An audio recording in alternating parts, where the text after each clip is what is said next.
Conclusion. It's not always the obvious threats that do the most damage. Sometimes it's the slow erosion of clarity, the subtle twists in language, the quiet pressure to conform. That's the landscape of dark psychology, where influence crosses the line into control and where persuasion becomes manipulation. Understanding this field isn't about learning tricks to outsmart people.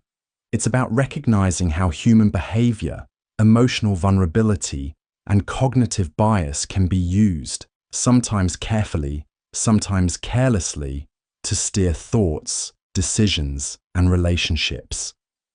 And it's about learning how to protect yourself and others from that influence. Across all the tactics explored, gaslighting, guilt-tripping, mirroring, fear, emotional leverage, the common thread is power. Not power in the dramatic sense, but the kind that slips into daily life through words, tone, and timing. Whether in friendships, romantic dynamics, the workplace, or sales, these strategies rely on one person becoming uncertain while the other stays sure. Defending against manipulation starts with clarity. Clarity about your own values, boundaries, and emotional signals.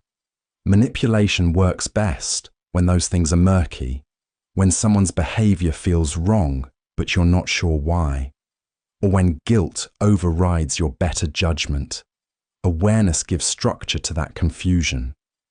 It allows you to spot patterns, stay grounded, and make deliberate choices rather than reactive ones. Equally important is developing the ability to regulate emotions. A calm, measured response under pressure is often enough to deflate a manipulator's control. The more unpredictable your reaction, the more room there is for someone else to fill that space with influence. Emotional stability doesn't mean hiding how you feel. It means expressing it in a way that doesn't compromise your position or clarity. Building self-esteem is another layer of defense. People with strong self-respect are harder to guilt, flatter, or destabilize. Their boundaries don't shift just because someone else wants them to. They can tolerate disapproval without collapsing into self-doubt. That doesn't mean they're immune to influence. It means they can step back, process, and decide on their own terms. But understanding dark psychology isn't just about self-defense. It's also about recognizing how influence can be used ethically. Influence by itself